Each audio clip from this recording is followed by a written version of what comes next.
Good evening. I'd like to welcome everybody to tonight's meeting for the Portsmouth Planning Board for June 18th. And before we get into tonight's agenda, I'd like to take a lot of minutes actually to thank David Holden, who was retiring at the end of the month. David's been with the city for almost 30 years. He's been the planning director for over 13 years, and we could not do what we do without David's assistance. That's what I keep telling you anyway. That's right. But it does come with great pride that we send David on his way and thank him again for his many, many years of service. That being said, we didn't forget you, David.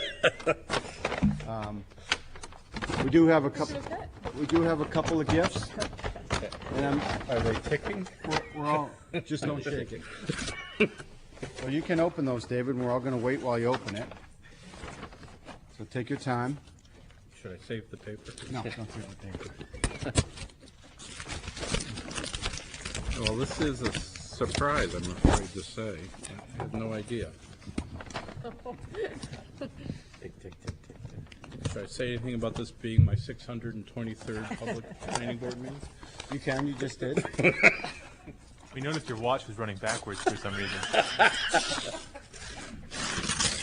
Oh, there goes the paper.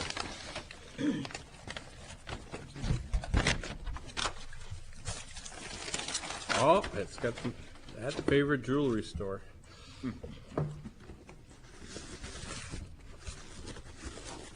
It's a box of tissue. For the crying Oh, man. my. Look at that, a mug with the city seal. David Holden, planning director, 1995, 2009. City planner, 1980, 1995. Uh-oh, there's a quote on the back. Glasses, please. Couldn't splurge for the bigger print. We'd have to get a bigger mug. Here's to you and those like you, damn few, old Irish toast. I'd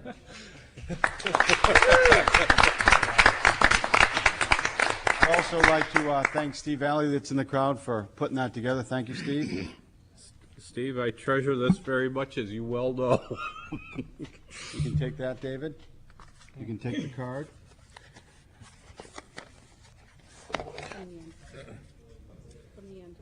Don't cut that in half, David. It might not. It's a gift certificate from Really Good. Jane's here to keep me on the straight and narrow. Oh, my goodness. My wife will appreciate this as well. Music hall movies, a movie six-pack. Very good. Thank you all. So, It does. You have to bring your own real six-pack, though, David. Oh, I thought that. and so you don't forget us, Oh, my God, the characters. there's a picture of all of us that is, you can hang that, adorn that in any wall in your home. Thank you very much. So, again, David, I'd again send along my sincerest thanks for all the efforts that you've put in, and it's been a sincere pleasure on my behalf. And if any of the board members would like to take a moment to thank David. I certainly would, David. On behalf of the city staff and myself and the city manager, who does send his regrets, he's out of town at a continuing ed opportunity. But we all want to just wish you the best. It really has been a lot of wonderful years here, and you know, you've really led the board through literally hundreds of projects since I've been around, many of them complex, you know, everything from the public library that was decades in the making to the Port Walk that just started last week, you know, from the master plan that we adopted way back in 2005, even though it seemed like yesterday, and even the master plan that you were finishing up when I started here 16 years ago. You've really been a great leader in all of that. And, you know, I think one thing that the public is unaware of, and I think sometimes the board loses sight of, is all that the planning director is responsible for between these lovely meetings that we have, all the prep work that's involved, and meeting with other city staff, public works and legal, meeting with attorneys and developers and engineers. There's a tremendous amount that goes into the work of the planning director in bringing applications to this board in the great form that they come, and then all the after work once this board approves them, making sure all the i's are dotted and the t's are crossed. And one thing I will say is that you make a lot of this look so easy. And I know that those of us left standing in the planning department when you and Lucy leave at the end of the month will be painfully aware of that over the coming months, and will be working hard to fill your shoes. So we're going to miss you. Everybody's going to miss you. And I know that, everything that you've done here in the city, you do because you love the city, its history, its people, this whole community. So I'm sure you won't be a stranger to us. Thank you. And okay. I think there might be others. I wanted to let you know, you may not be aware of this, we put a notice out for all the civil engineers that wanted to come in and complain to you about all the problems over the years, and only John Chagnon showed up.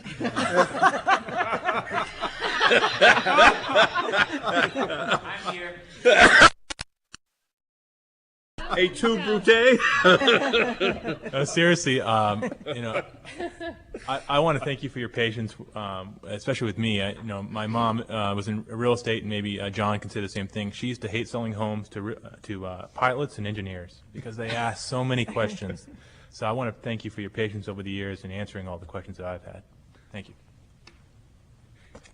Anybody else want to say any words? Well, I had the opportunity of serving with David and other aspects, and it's been a pleasure. And we've had when I think of some of those nights, those Wednesday nights on the Historic District Commission, I know that I could not have survived without your steady hand, keeping me reined in and keeping helping us with our decisions and whatever. It's been a pleasure. It's 18 years or something we've sat together at the table, so long time.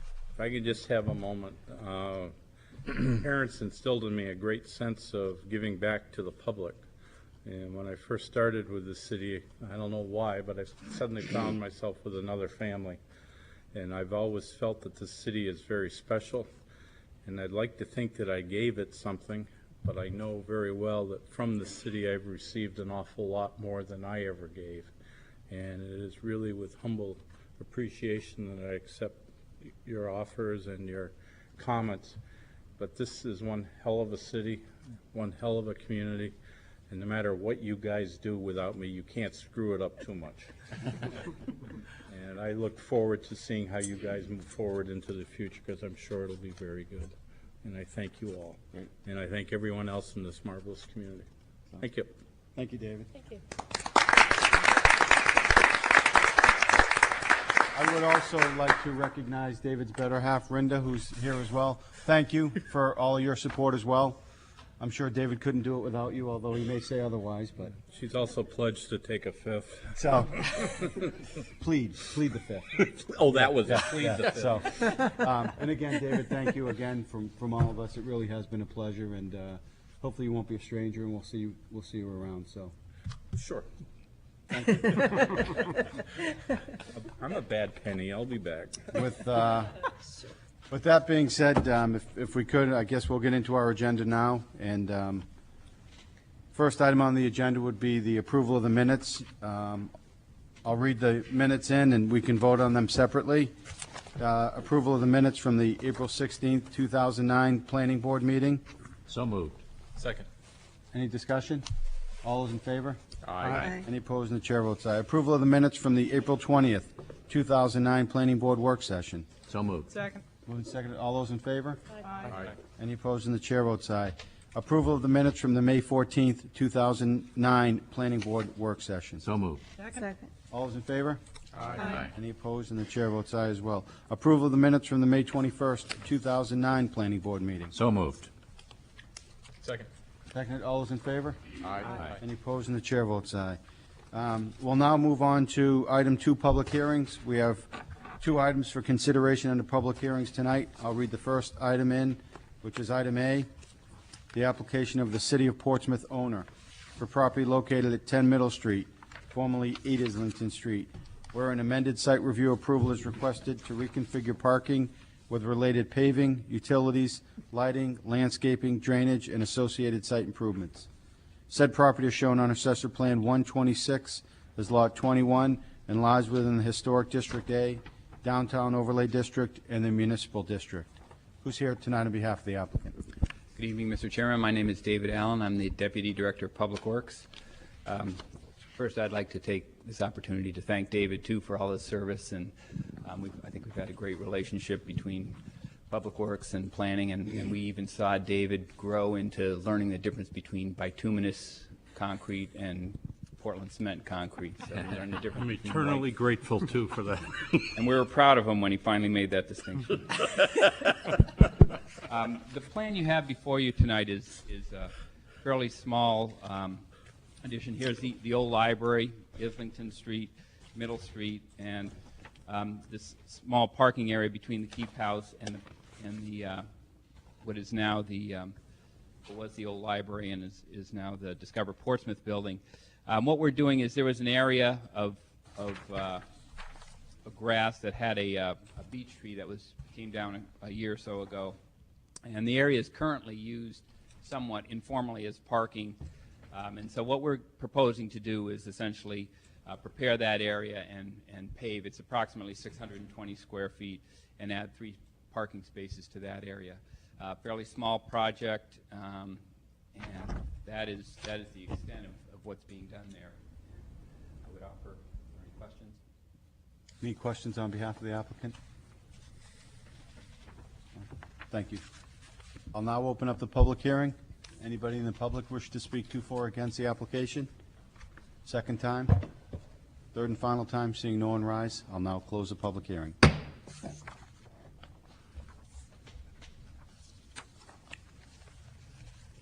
Mr. Rice? Motion to approve the application with the stipulation as cited in the planning department memorandum. Second. Second. Any discussion on the motion? Well, just that maybe we should say what that stipulation is, which is really that the site review regulations are being waived. Just Yeah, the reason to read for it out. this is that it was difficult to prepare a fully engineered surveyed plan, and given that it was for 3 additional parking spaces and we had some fairly accurate plans for it, the TAC committee recommends that you waive the site review regulations requiring that survey. And that'll be done by the vote, correct? Correct. Okay. Further discussion on the motion? Hearing none, I'll call the vote. All those in favor? Aye. Any opposed? And the chair votes aye. Thank you. The last item under public hearings, application B, the application of Madison Townhouses LLC owner for property located at 5, 7, 11, and 13 Old Parish Way, formerly 66 Madison Street, where an amended site review approval is requested for revisions to units 8 through 11 to include interior garages with related paving, utilities, lighting, landscaping, drainage, and associated site improvements. Said property is shown on Assessor Plan 147 as lots 1-1, 1-2, and 1-3, and lies within the apartment district. Who's here tonight on behalf of the applicant? Mr. Chairman, members of the board, John Shagnon from Ambit Engineering, here on behalf of the applicant to speak on this issue. And since Tony brought it up, he only brought up half of the story, so I want to just clear it up. The other half is that Councilor Dwyer invited all the engineers in town who wanted to come and speak kind words about David to come tonight. And only myself and Dave Allen showed up. So That's the Portsmouth I know and love. Well done. actually, Mr. Holden did assist us with this application in the same fashion he did in his years of service, and we're very grateful for that. It's a simple application you have before you tonight.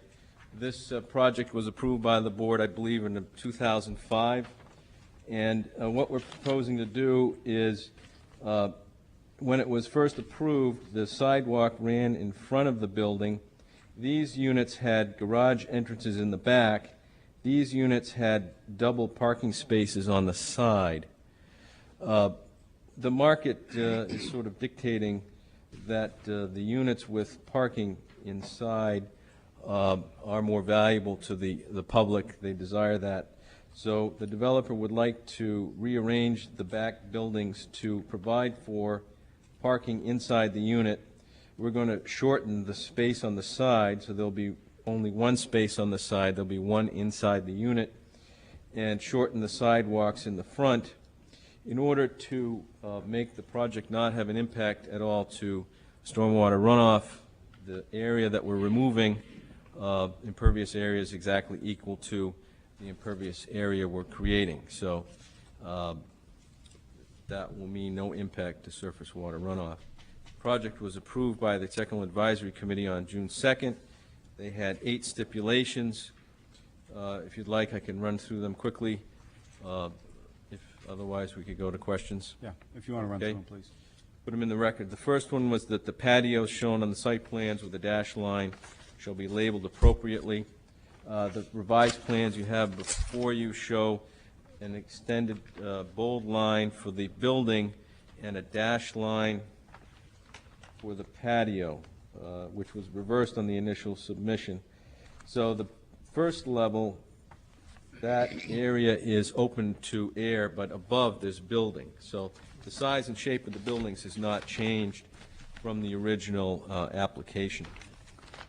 Second stipulation, that the line on the site plan for the retaining wall should be lightened up and relabeled as previously approved.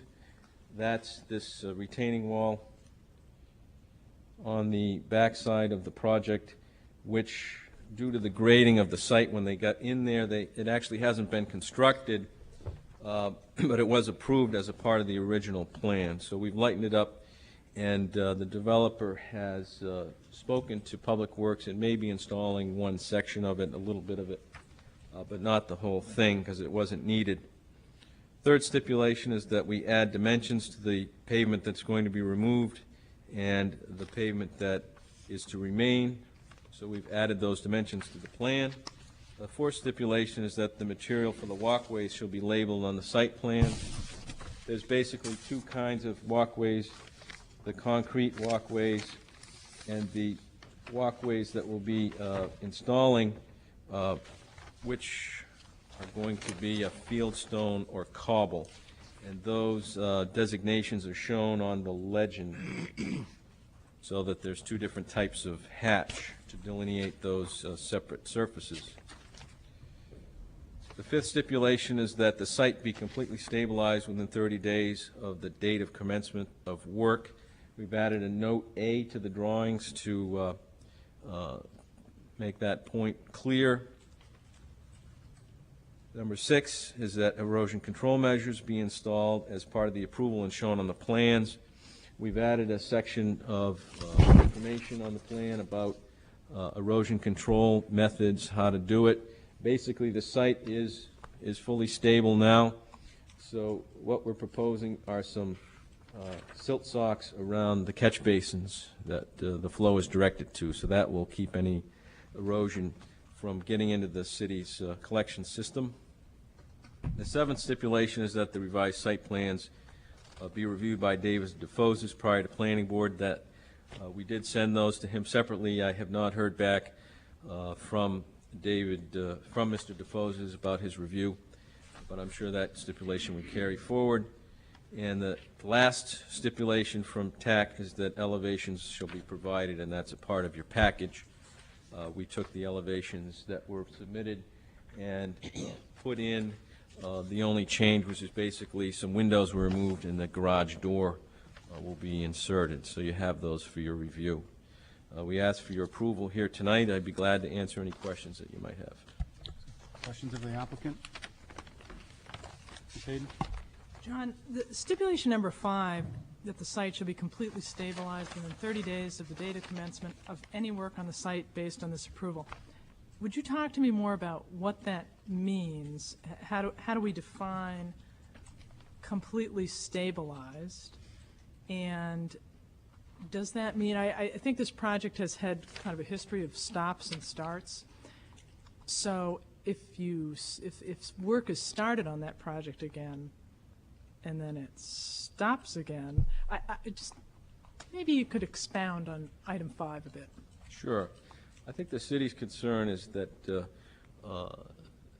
because of the nature of the project in the past, stopping and starting, that if it started and not completed, then at a minimum, the area that was disturbed should be seeded and taken back to grass. That's the intent of that.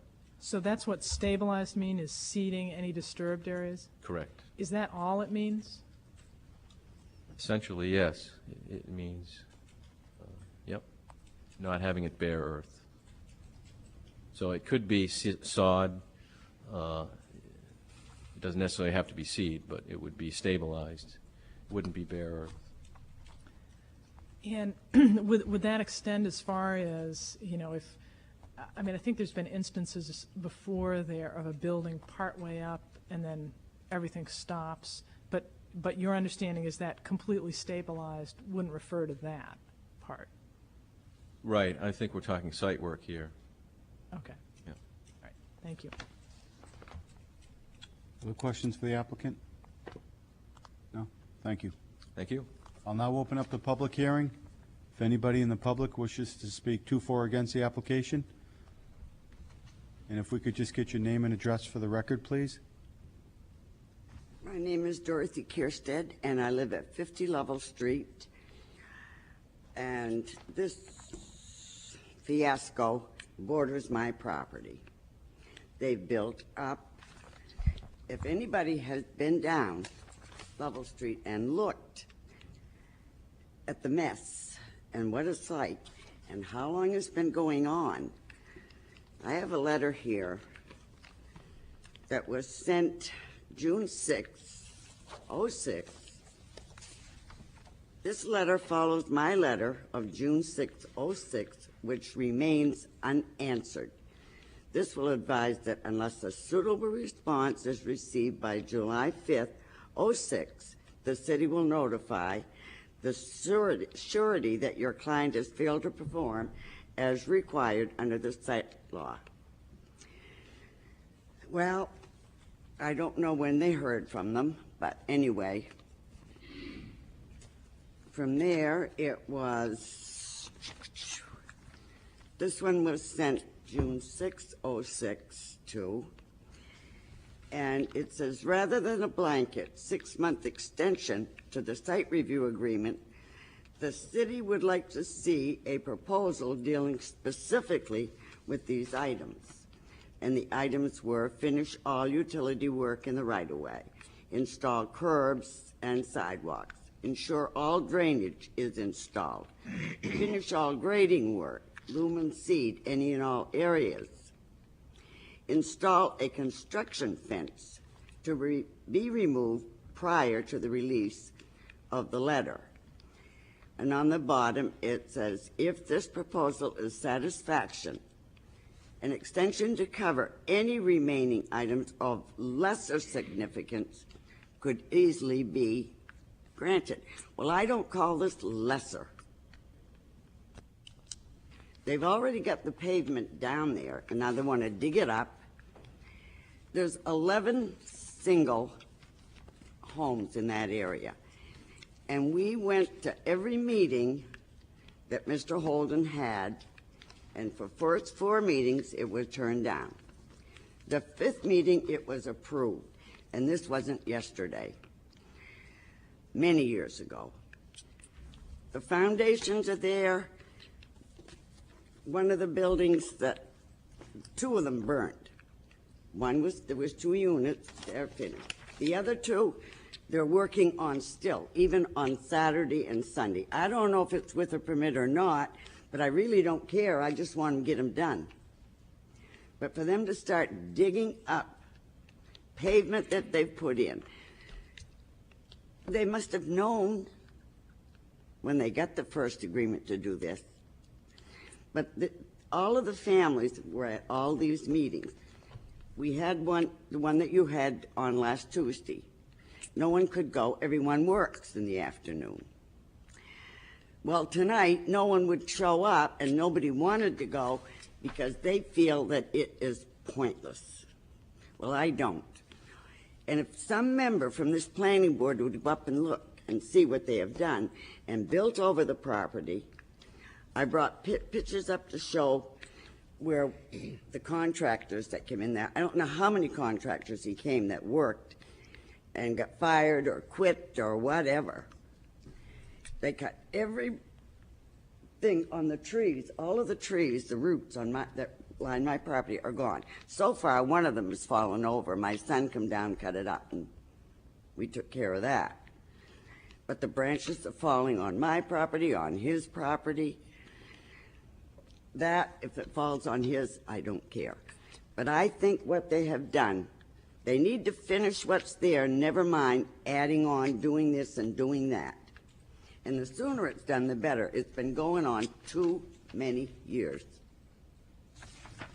The first crew that worked in there, there was 2 people that spoke English. That was it. The rest of, and they were all from Massachusetts. They'd come to work in white vans, sitting on their tools, and there'd be 8 or 10 of them in a van. The building was not burned down by anybody local. I know that for a fact. There's no way it could have been. For one thing, there was no electricity in that building. None. Not a wire. And the day before, 3 days before, a couple of these guys had a fight over something. The next day, one of them wasn't at work, and then the next day, the house burned, both of them. But it's just been a nightmare for everyone that lives in that area. It's like they're supposed to remove snow removal. That was in the contract. Well, they have this surround up back, and that borders my property. Well, that built up back so far. Then I looked one day, and he's out there with a shovel, a dump shovel, and he's pushing it over on my property. So I went up and told him. They moved it. They plowed down the road, and it goes here on this side, and the sidewalk's blocked off. It goes here on this side of his property, and that's blocked off. And there's a school bus down the end of the road, maybe 5 yards from that. It's just been so many years, and it needs to stop. And it needs to get finished and leave it the way, go by the plans that he basically put in the first time. Like I said, everyone in the neighborhood, there's 11 different single homes. Yeah, the Madison Street apartments are there. Right across the street is Warren Muchmore. Next to that is Mark Rigolinski, and then there's a guy up further, that him and his wife. And then there's the Emertons. On my street, there's the Youngs, Mr. Dahl. There's 2 young attorneys who are on vacation right now. She was going to write me a letter. She forgot.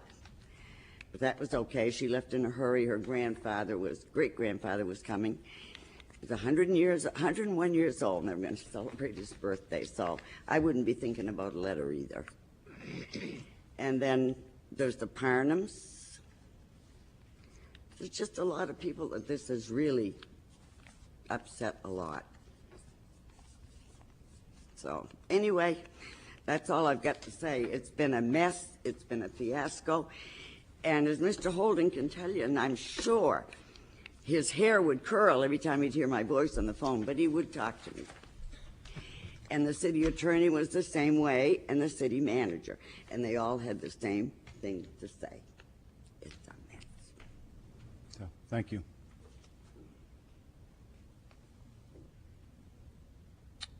Anybody else in the public wish to speak to, for, or against the application? Second time? Third and final time, seeing no one rise, I'll close the public hearing. Ms. Hayden. Question for staff, I guess. Factual question, David. Do you know the date of the, or at least the year of the first time we approved this? Not for sure, but I could probably get it for you. I mean, But it's it'd probably be 4 or about 5. 2005. Okay, 4 or 5 years is what I was saying.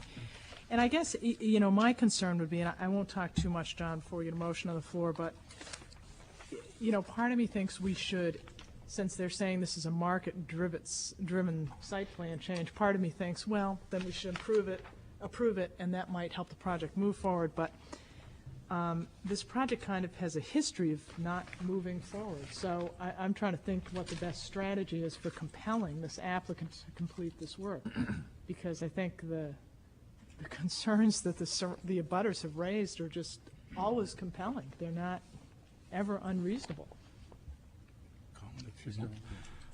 When we had this attack, this was a concern that the TAC members had as well, but we didn't hear from the residents. But given the history of this and the fact that there are a lot of new board members, it might not be a bad idea to get a little bit more of that history, or perhaps to direct staff to meet with the applicant to go over the concerns that the board may wish to express, and see if we can work out a potential schedule and perhaps bring that information back, if that is the wish of the board. Mr. Coviello? Is there a bond on this project? Yes. Is there, when does a bond get used? I mean, it seems to me that if a project site has stopped for several years, then Remember, the bond doesn't cover the construction of the building. What the bond would be used to would be to do those infrastructure improvements that are necessary for the public. So it could still be an active construction site. And generally, what you'd do is you'd use the bond to ensure completion of a project. Generally, there's financial incentive to complete a project. This seems to be the one project in Portsmouth history that doesn't seem to respond to the usual economic model, and instead it drags on. so the threat bond of has been take- held all this years? Yes. Yeah, Councilor Dwyer? Listening to Mrs. Kirstead and hearing kind of what she was saying about, get on with it, don't bother to disrupt the pavement that's there, just leave it there and get on with the project. Was that something that TAC talked about? I didn't see it in the minutes. And, I understand sort of the one-for-one trade-off, but No, that there may was be not. some overriding Yeah. things here. The way it was presented to TAC was that this would be a slight improvement because there'd be less impermeable surface. And it was also presented that theoretically that the units would be more marketable. And that was one of the reasons for doing this. But TAC didn't necessarily feel that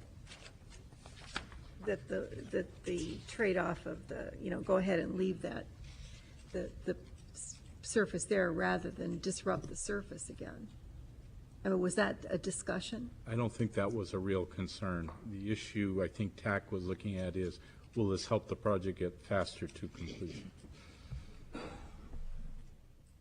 Again, looking at the market, which Yeah. is one thing that seems to work at odds in this case. Right, but you're not saying that TAC thought that it would be better to market if you took up the pavement. It's having the garage that's better to market. Right. It's really not related to the pavement. But when they're done, there'll be less pavement. Can we get Yep. a motion? Maybe we before- want a motion on the floor I- if you'd like. I'd be happy to give one. I guess I would like to motion that we postpone this pending. I would like to have a better understanding from the city attorney and Dave DeFosis and Steve Parkinson, how we might get some teeth in bringing this to conclusion. Because my concern is, if we approve this, is it ever going to get built, either in this form or its previous iteration? So I would make a motion that we postpone until the July meeting, and that in the interim, we get the parties together to try and hammer out some true agreement here, because this is a very unusual case. Second that. Second that? And that'd be July 16th. Then I'll call the vote. Probably it's immaterial at this point. I was just going to offer for the board just the fact that the three buildings that you see on the site plan, units 1 through 7, are built. 6 out of the 7 units are occupied. In fact, we just issued the certificate for 66 Madison last week. So I'm pretty sure that the only unit that's not completed and ready for occupancy is 68 Madison. Just FYI. So it has been slow, but it has steadily moved along all these years, with a certificate being issued for 66 just last week. Thank you. So we've got a motion to postpone, and that was seconded, I believe. So I'll call a vote on that. All those in favor to postpone till next month? Aye. Any opposed? And the chair votes aye. So that'll be postponed till next month, the same application. We will now move on to item 3, the city council referrals and requests. And The first item is a request from Philip Thanis of Thanis Galleries for property located at 39 Ceres Street to install a projecting sign, and the board action in this matter has been deemed to be legislative in nature. If any person believes any member of the board has a conflict of interest, that issue should be raised at this point, or it will be deemed waived.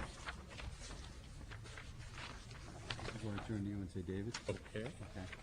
This one's for 39 Ceres Street. It's following the new council policy whereby it comes to this department, well, actually inspections first and then to the planning board for report back with recommendation. This is a new sign, and the only information that was lacking on it was a guarantee, essentially, that it would be at least 7 feet above the sidewalk. It is not unlike other signs in the area, but in this case, we were recommending an additional recommendation besides the normal 2, and that is that it be placed at least 7 feet above the sidewalk. Ms. Hayden? Motion to approve with stipulations? Second. Seconded. Any discussion? All those in favor? Aye. Any opposed? And the chair votes aye. We'll move on to item B. A request from Alessandra Domina of Sandy Domina Associates for property located at 10 Ladd Street to install a projecting sign. The board action in this matter has been deemed to be legislative in nature. If any person believes any member of the board has a conflict of interest, that issue should be raised at this point, or it will be deemed waived. Again, this sign is a similar sign to the previous one. It's located at 10 Ladd Street. The application, again, didn't indicate that it would be at least 7 feet above the right-of-way. It is a new sign, and we're making the same recommendations in this case. Motion to approve with stipulations? Second? Second. Discussion? All those in favor? Aye. Any opposed? And the chair votes aye. Move on to item C, the request from Stuart Chilchinsky of Headlines for property located at 103 Vaughan Mall to install a projecting sign. The board action in this matter has been deemed to be legislative in nature. If any person believes any member of the board has a conflict of interest, that issue should be raised at this point, or will be deemed waived. In this instance, this projecting sign is located at 103 Vaughan Mall. The height does meet the minimum requirements, and all the other factors being equal, we'd recommend that that be approved or favorably recommended as well, with the usual 2 conditions. That is, that it be subject to a municipal license, and that any disturbance will be repaired at no municipal cost. I'll move approval with the steps. Second? Second. Discussion? Mr. Coviello? So is the sign that says retail available coming down? It should be, yes. Or one of these, I have that they will be removing one, and that should be a condition. Is that this one? I think it is. Yeah. Yeah, I would indicate then that you want to indicate that the proposed sign that should be removed, so that that's clear. Says it's not existing. I'm just confused by the photos because I know the area quite well, and I mean, maybe it's just, I don't know it as well as I thought. The photo with their rendering of their sign appears to be taken from Congress Street, yet the photo of the sign coming down appears to be the one over Fleet Street, unless I just missed the one. It is possible that the sign that would come down might be on a different street. I'm not saying it is or it isn't, but it is possible because of the way the lots are configured. Non-existing, no. Sign doesn't exist.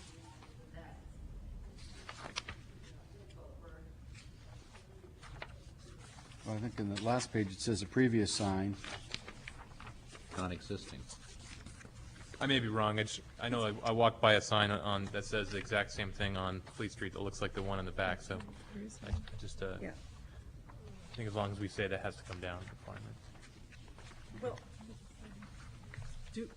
they might already have approval for that sign on Fleet Street.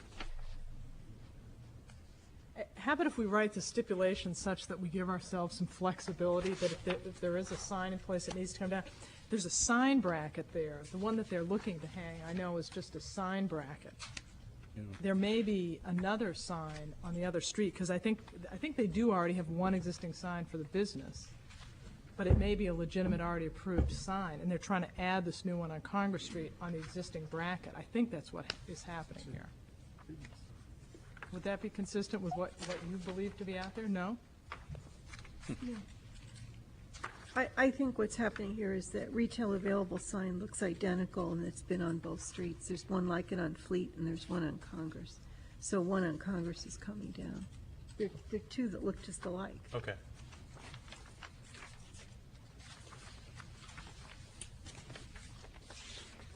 Was there a motion? We had a motion and a second. Are you all set, Mr. Coville? I am. Okay. Any further discussion on the motion? All those in favor? Aye. Any opposed? And the chair votes aye. We'll now move on to item D, request from Mike Bristow of Rowley's English Fudge for property located at 10 Commercial Alley to install a projecting sign. The board action in this matter has been deemed to be legislative in nature. If any person believes any member of the board has a conflict of interest, that issue should be raised at this point or will be deemed waived. Board members should be familiar with not exactly this site, but the location off of Commercial Alley. This does meet the minimum requirements, so we're recommending the standard two recommendations, one being subject to municipal license, and that any removal costs will be borne by the applicant. Move approval. Second. Second discussion? All those in favor? Aye. Any opposed? And the chair votes aye. We will now move on to item E, the request from Alex Rogers and Jane Derry of J. Covington for property located at 185 High Street to install a projecting sign. The board action in this matter has been deemed to be legislative in nature. If any person believes any member of the board has a conflict of interest, that issue should be raised at this point or will be deemed waived. This one is at 185 High Street, and this is the one I was thinking of where they do propose to remove a sign. So we're recommending that you recommend approval subject to the additional stipulation that the sign that is proposed to be removed is actually removed when the new signs go up, new sign goes up. Move approval. Second. Second discussion? All those in favor? Aye. Any opposed? And the chair votes aye. We will go to item F, the request from Mario Ghiberti requesting to purchase city-owned land located adjacent to 16 Barbary Lane. This matter was postponed from the May 21st, 2009 Planning Board meeting. The board action in this matter has been deemed to be legislative in nature. If any person believes any member of the board has a conflict of interest, that issue should be raised at this point or be deemed waived. At this point, the department is reporting that we're still getting staff comments back from other departments, and we're putting this proposal through the rezoning matrix, and that process is continuing. I contacted the Ghibertis to indicate that there'd be no action taken other than that we were recommending it be postponed to the July meeting. And so what we recommend you do is to actually do that postponement to the July 16th meeting. I'll make a motion to postpone that to the July 16th meeting. Second. Second, all those in favor? Aye. Any opposed? And the chair votes aye. The last item under City Council referrals and requests is item G, the request from Doug Bates, President, Greater Portsmouth Chamber of Commerce, regarding Market Square informational kiosk. The board action in this matter has been deemed to be legislative in nature. If any person believes any member of the board has a conflict of interest, that issue should be raised at this point or will be deemed waived. I think the board members have the memorandum, in this case submitted by Rick Tainter. And I think it speaks well for itself, so wait your discussion on it.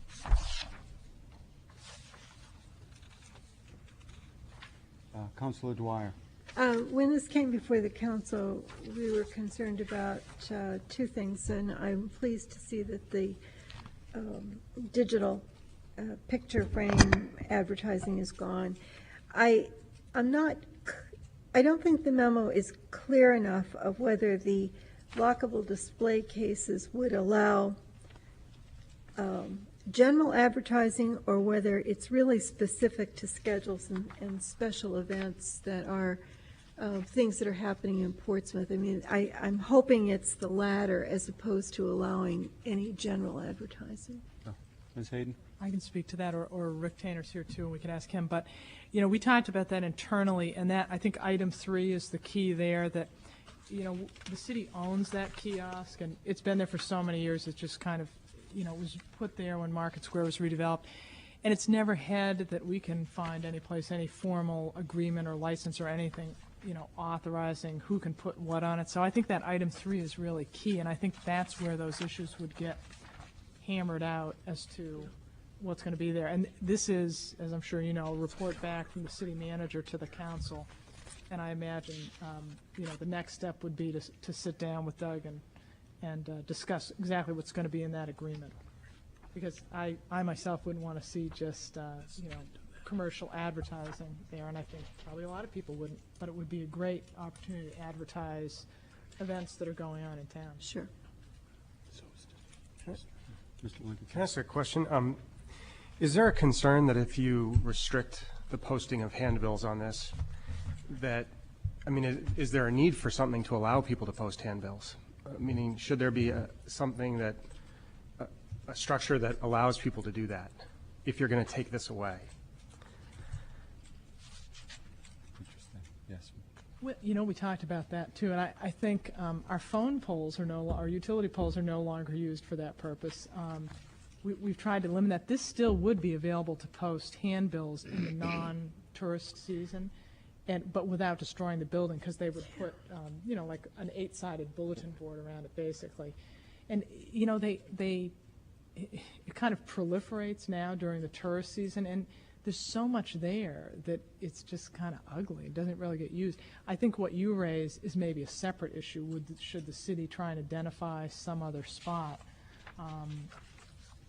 Maybe that's something the city council wants to think about. I'm not sure it's really a planning board issue, but. No, Councilor Dwyer. That did come up at the city council when it was discussed. I know from having lost a cat recently and attempting to find legal places to put up his picture, it really is quite limiting, and I think it's something that Councilor Spear brought up, and I believe the manager indicated that's something that they would look into, a place to post general announcements, because of course for some of the stores that allow limited posting, it becomes a real issue, because then everybody wants to post everything there. So we don't want to just push the problem down the street a little bit.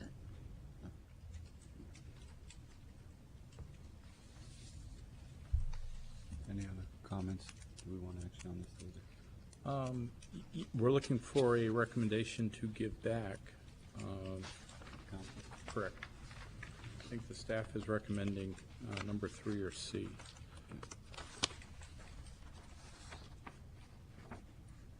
And perhaps you may wish to add a little bit to it if you want to give a little more direction.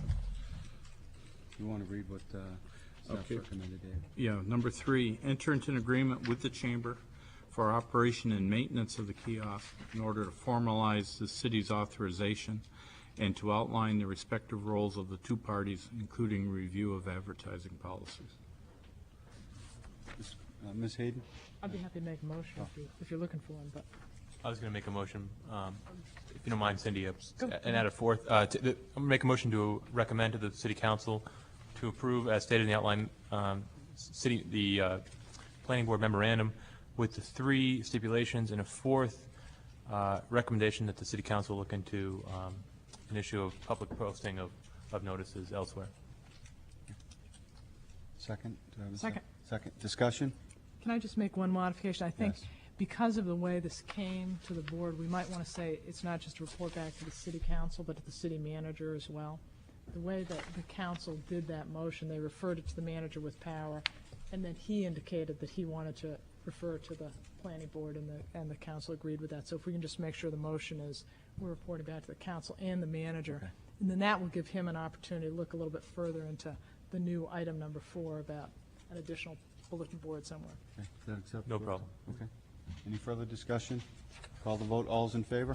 Aye. Any opposed? And the chair votes aye.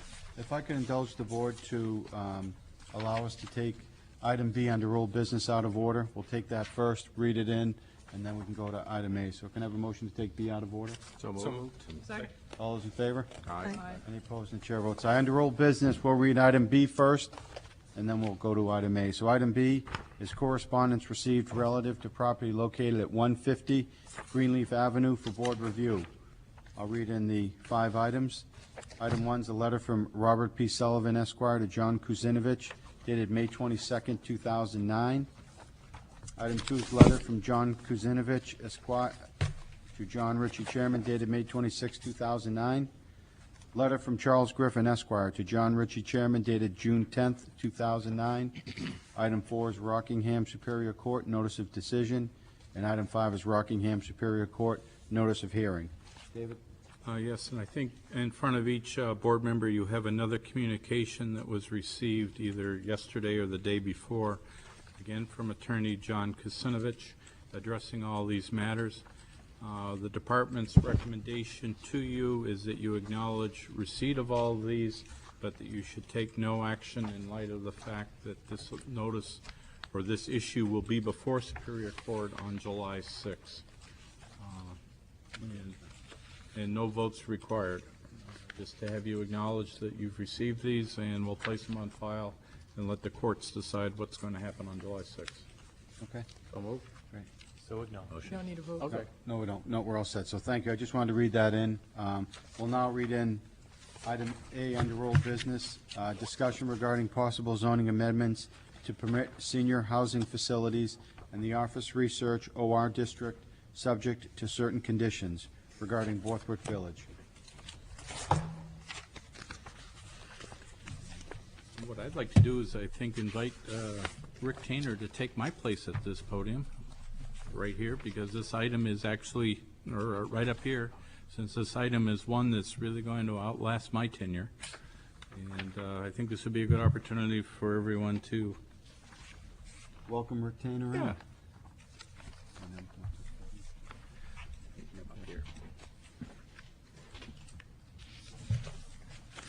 You watch my loop. I'll watch it, don't worry. Don't trip over your loop.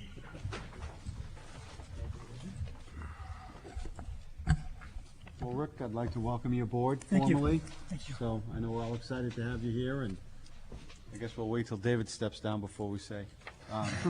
But no, on behalf of myself and the board, I would like to welcome, I know you've been involved for quite a while, and I was mentioning to Cindy, it's nice having known you before you started, so we're all looking forward to your expertise and your experience, and with that, you can take item A, under old business. Thank you. Well, this is just a continuation following a number of meetings. In the last, at our last, I believe, May 14th work session, we discussed a number of items pertaining to the continuing care retirement community proposal and the Borthwick Village proposal. And I took the comments from the last work session and created this markup draft, which has a number of some minor changes, but also some that are more substantive, and I'll just go through them. I would like to say that I've also met with the proponents from Borthwick Village to go over this markup, and we're in general agreement. There are some small points, but let me just go through this, I think, and just hit the changes. In item A, this is on page 2 of the handout. Well, first of all, I should say that on page 1, something left over from the last time that isn't really marked up here, that definition of assisted living residence, we had really pulled that out. We were going to focus this on continuing care retirement community, so we can actually cross out that definition of assisted living residence because we're not actually using it in this revised ordinance. So that would just go out. Then on page 2, paragraph A, there was some discussion at the work session about not being so specific about the housing goals, but talking more about all of the goals of the master plan, including sustainability. And so we changed this to, instead of saying to further the housing goals, we say to further the goals of the master plan by providing for specialized housing options for senior residents, and then inserted the words in environmentally sustainable development. So we may have some discussion about what that means, but I think the intent was that this type of development would have large expanses of open space and would be concentrated on a portion of the site, which is in the standards.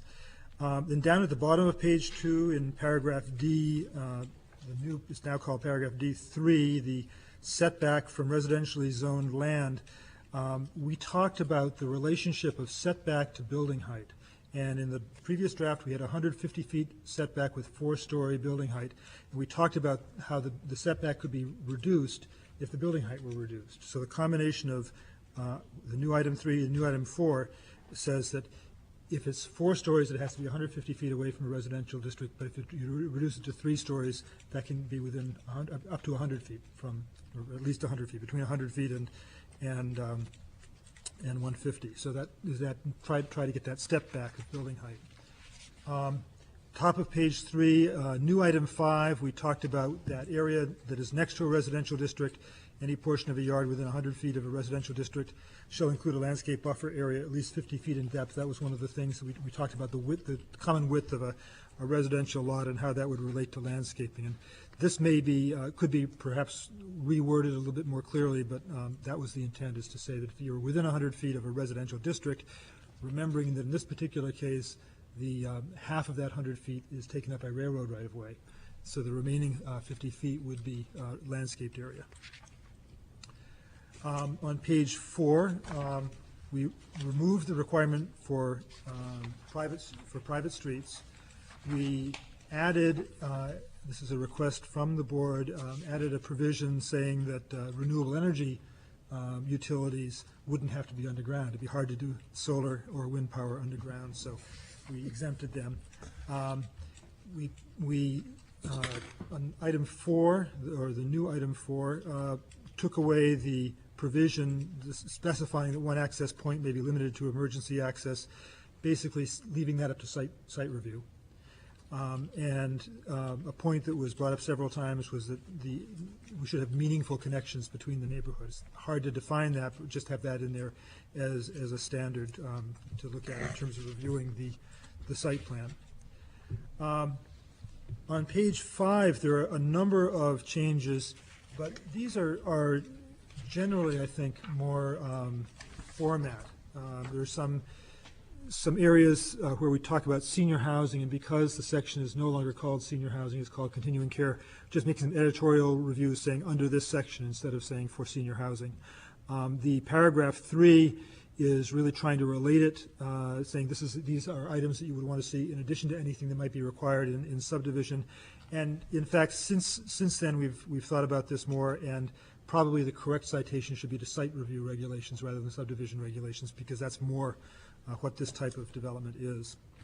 And so in item number 4, we've deleted the preliminary approval process because it's really, again, trying to tie it to the conditional use permit and site review. In number 5, again, deleting preliminary approval, adding conditional use permit. And then the long phrase at the end of number 5 gets combined later on. It's actually on the last item on the final page. We'll get to that in a second, but basically trying to move something to the right part of the ordinance. The new number 6, and there is a typo here because we've got two number 6s, so the second number 6 should be number 7. But the underlined number 6 is what used to be the regional impact section, and now we're just focusing on impacts on local or regional senior-related service providers. The number 7 changes are just editorial to make it to refer to the CCRC instead of senior housing. Same thing on page 6, item 2, and then item 3 is just bringing all together the development agreement, restrictive covenant agreements, and other instruments should be subject to the review of the city attorney. And then in our recommendation, we really offer 3 options to you. One option is that you might want to decide to fold this into the overall revised zoning ordinance for public hearings this summer and for discussion as part of that overall process. The second option is just to make a recommendation back. This is a city council referral, so to make a recommendation directly back to the city council, either positive or negative about this item. And then the third option would be to schedule another public hearing and to discuss this further and get more input. And perhaps because there have been a number of changes, it might be appropriate to do that, but that would be up to the board. Board have a pleasure on where they'd like to see this go? I do. Ms. Hayden. I just had a question on one word in here. Yes. Do you want to do a motion first? No, you know what, let's go through if there's any questions on this, and then once we hear that, then we can get a decision or a consensus from the board. So if somebody has questions on this, we can just go through them and take them as we get them, so. Mr. Cole? Cindy first, I think. Right. Yeah. Okay, just a really minor question. On page 2, the sustainable development thing, A at the top, I wonder if we should just say sustainable development because it's broader rather than through the word environmentally, because I'm thinking, there's the whole other portion of sustainability about, socioeconomic and, sustainable in its broadest sense of we don't want this development to fall apart in 10 years. We want it to be part of the community. Minor thing, but, environmental is more narrow. So, Mr. Coviello and then Councilor Dwyer. Is this a dot the I, cross the T sort of conversation, or can I step back and ask a big picture question here? I think while we're into it, ask a big, quick question. I guess I really like what's been put together here. My only concern and hesitation is the idea of a age-restricted community, and that it's written into the requirements of living there.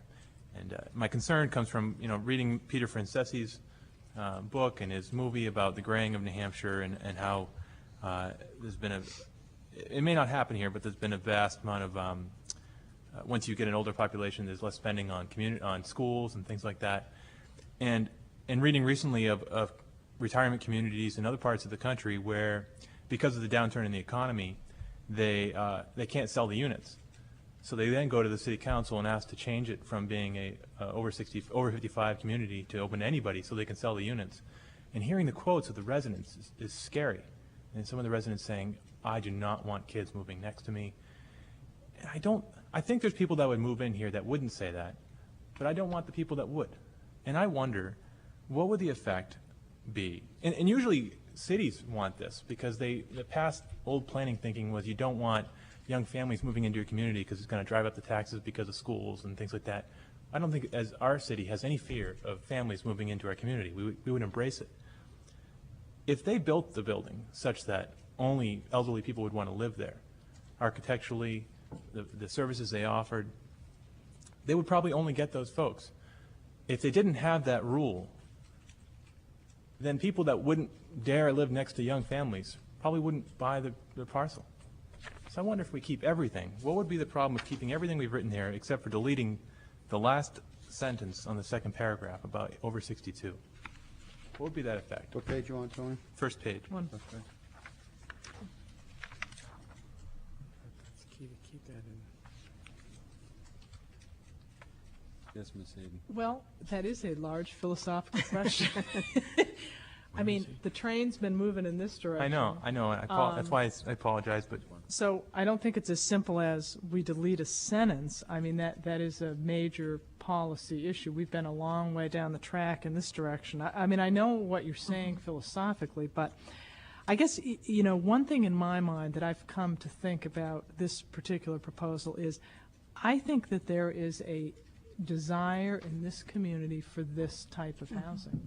I think there is. People want that for their parents and their relatives, and people want to move here. And I know about the whole graying thing and the Peter Francesi, and I don't know. I mean, it's a major philosophical shift if we go in that. If we do go in that direction, I think we kind of got to go major step back. I don't think we can just cross out a line, because this is all about being really about services for. Well, I mean, look at the title of it: Continuing Care Retirement Community. That's what it is.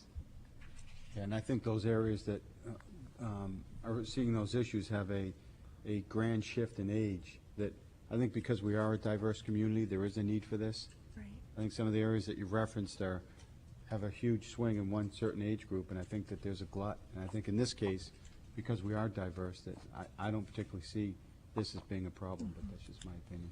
Councilor Dwyer? Well, I know what Tony is saying, and I don't think I would want for myself to be in an age-restricted community, but some people do want that, and I think this is about options. There's a lot of the physical environment that needs to take that into account as well, as, having been in the position of doing this now with 3 different parents. There are many simple things in the physical environment that really have to be taken into account when we're looking at this population. So it really isn't just a matter of not wanting kids next door to you. It's a matter of what the thresholds are like. It's a matter, I mean, it's just a ton of things for which specialized housing is important. And if we were saying that all of our city had to be like this, or all of our mixed use had to take this into account, I would have a problem with it. But this is providing an option that we don't have. It's an option. Councilor Dwyer. Well, if we're done with big things, I'll go to picky things. Yeah, let's go. Are We'll we, go to but picky. I want to make sure that. Yeah, no, that was a good point, Tony, too, so I appreciate it. In the same paragraph, this is kind of going to the exact opposite. And I'm really at the picky level here. So the phrasing of the very first sentence, which says including, I think this board was really concerned that in fact continuing care means having all three options. It isn't like pick two of three, or it isn't like it includes it. It really does mean that all three are available. As a must, And not a, that's what I thought. you the read that as an discussion- either or? Right, and I just want to make sure that the interpretation, and there are a number of places here like that where I just want to make sure that the word is clear enough that we're interpreting it the way we all work toward. Yeah, I think that's a good point, because I had been reading it as it's got to include all three. I think later portions of the ordinance do get Oh. at that, but I think that would be a good, They do. Do we say to include? Yeah, I mean, you could always change the including to that shall include. It's something like that, right?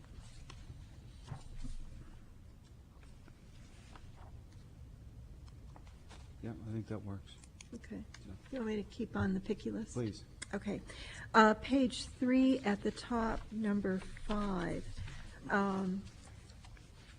We are, as Rick went through, I understand how we got there, but we then don't say anything about landscape buffer with 150 feet. I know because it's a conditional use, we have the authority to then bring that in, but wouldn't we want to have a substantial landscape buffer at 150 feet as well as at 100 feet from a residential? Are you suggesting the area between the 100 line and the 150 should be buffered also? This is only addressing the area within the 100 feet, so you're suggesting? Okay, all right, again, I'm sorry, that's my misreading of it. I was just thinking of this as applying to the 100 feet, not to the 150. Any area within 100 feet. Okay. Okay, then here's a real picky one. This is under H on phasing, number 4. page 4. Page 4, H2. Bottom. It really should, I think, be proportion rather than percentage. And I think it's occupiable, not occupied. Occupiable units. They wouldn't have to be occupied. They're ready. In fact, they probably wouldn't be because you have them open for the people to move into. Occupiable. Shall be issued in proportion to the total number of units such that the proportion of occupiable assisted living and nursing care units, is that? Exactly. Yeah.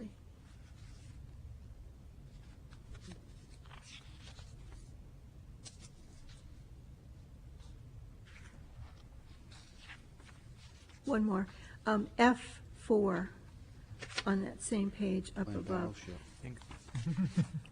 battleship. The meaning of the word separate here, what we think that means. It doesn't, I assume it isn't interpreted to mean on two different streets. It's simply separate. Is that correct? That is, I think, the intent, yes. Okay. I wonder if, Actually, now that you say that, so as literally meant, that means you could have a street coming out toward Islington and then it could Y and you'd have two separate access points. there's language in the building code that Rick Hockley, I'm sure, could point to about remoteness of egress, that you might be able to grab something like that where We might want to do something with that. I mean, Okay, we'll look at this. Okay. Yeah, Mr. Blankenship? well, I was just going to say that at least the way it's worded now, 2 separate access points to public streets. Streets may imply that they're different streets, possibly. So I mean, again, if you're going to look at it, Yeah. it's plural. Maybe it should say at least 2 access points to 2 different public streets. Is that what should it say? I think that there was a discussion, you know, again, we're thinking about perhaps this site, but there was the possibility that if you, as long as you could get from the unit to a public street 2 different ways, that would satisfy the requirement, I think. So I guess the question is, you know, just clarifying that, so it's 2 separate ways. You can't go down a street and then 100 feet before you hit the street split. You have to have 2 different ways to get to a public street. Yes, I think that's the intent, so we just need to make sure it's So there. it's a yeah. route as opposed to a point. Yes, but it's both, it ends up being Both, both, yes, yes, routes and points, that's a good way to put it. Common path of travel. That's what I was getting. Yeah.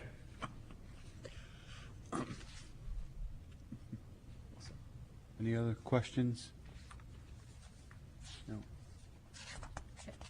Just to clarify, we are deleting, Rick, your proposal is that first definition on page 1, assisted living residence, is gone. Correct. And another point, I think that the point about the including versus that shall include, we've all along been thinking about this, I think, as a combination of 3 different types of units. And I think we have assumed it, but it may not be there, so we need to make sure that it's somehow specified. And then, sorry, just one last, on page 5, we're going to change on item I3. It's not subdivision regs, but it's site review regs we're Correct. referring to. Yes, and I think there are a couple other places where that happens too. Yeah.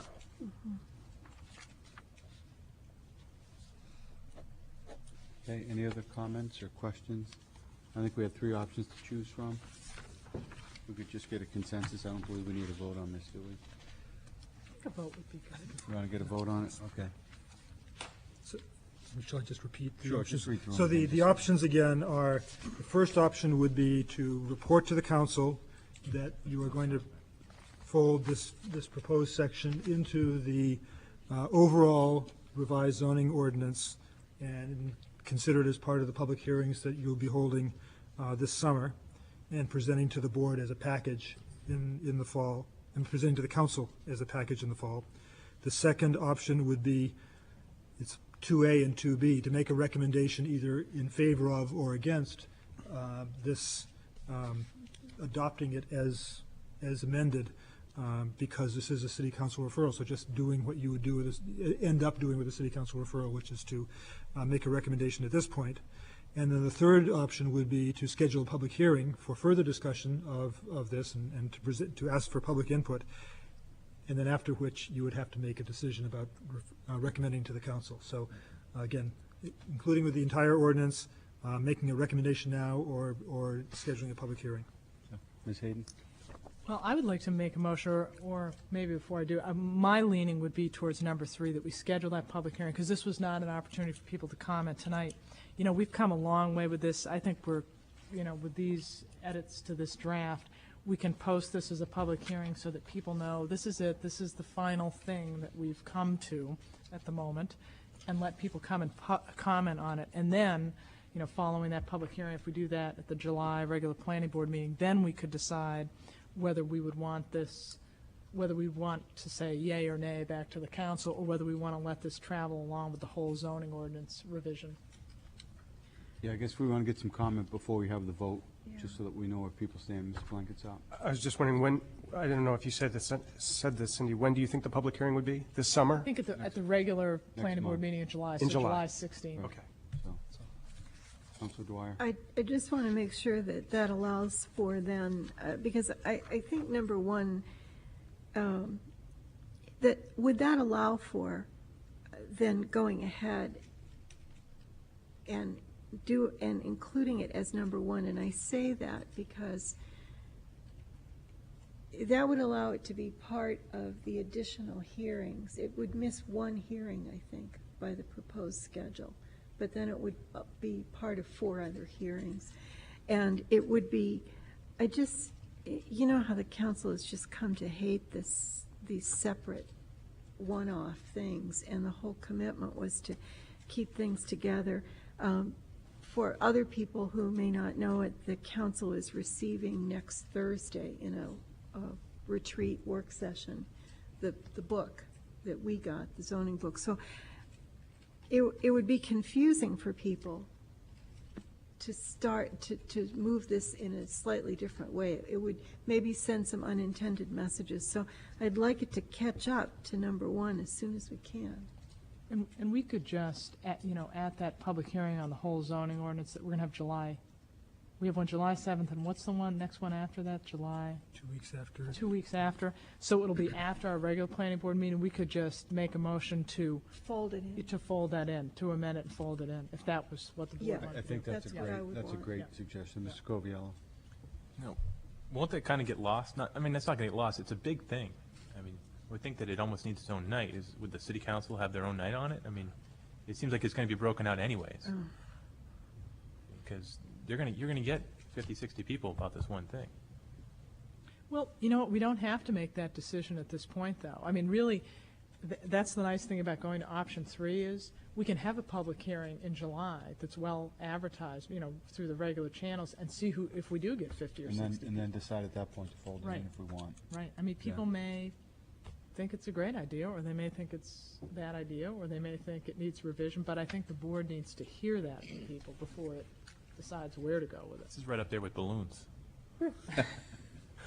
So, yes, Ms. Gephardt? Well, as I recall, we have not made a determination about how we're going to consider the zoning ordinance. And so it's possible to fold in, I mean, I think having a hearing on July 16th, because I really wasn't prepared tonight to do this, and I think it may be appropriate to have questions for the applicant and sort of a more fulsome consideration of this. But in terms of folding it in, I think we haven't set out the process, and so we can address both Councilor Dwyer's comment and Mr. Coviello's comment, which is to set a particular planning board session on the zoning ordinance for this, so that you have the notice, it's given special time, but it's part of that overall process. It seems like option 3 is the general consensus, Yeah. and I guess Would you like a maybe, motion? I think we should. Make a motion that we schedule this item for public hearing at the next regular planning board meeting of July 16th. Second. Second discussion? No? I'll call the vote. All those in favor? Aye. Any opposed? And the chair votes aye. I'll just, informational. There was a economic revitalization zone tax credit TIF request regarding Highliner Foods in your packet. And I think, David, if you could come back up to the table, please. Sure. Do you have any miscellaneous items? I just have couple of miscellaneous items associated with the new draft revised zoning ordinance. As Councilor Dwyer mentioned, next week, planning staff and Chairman Ritchie, we are going to sit down with city manager and city council and just review, do the same, kind of an overview of this zoning ordinance so that they have the big picture. And that we'll also soon, very soon, in the next few days, be sending out the full notebook of the zoning ordinance to all the other land use boards, HDC, Concom, and the BOA. We're in the process of posting it to the website, but we're trying to make it as user-friendly as possible. And we're also we're going to set up, I don't know if anybody's followed the comprehensive rec study that we're doing. There's a place where you can go to the website and then say, I think we need more playing fields, or I think this or that. So we'll do the same thing for the zoning ordinance for anybody that doesn't want to come speak at a public hearing. They can email to the website some comments on the zoning ordinance. So we're trying to get a lot of options for people to comment in addition to the public hearings. And it's worked great for the rec study. I mean, we've had, I think, 60 comments so far just in 10 days or so. Any other miscellaneous items? No? I would just like to say, David, before we call for adjournment, I'd like to thank you very much for all your efforts.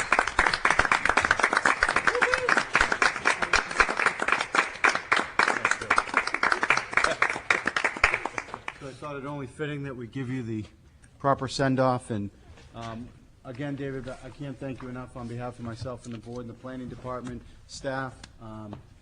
You've done tireless efforts, and we're very appreciative, and hopefully you won't be a stranger. And we look forward to seeing you around, so Congratulations, good luck. And with that, do I have a call for adjournment? So moved. Can I bang it? Good night. Thank you, David. Okay.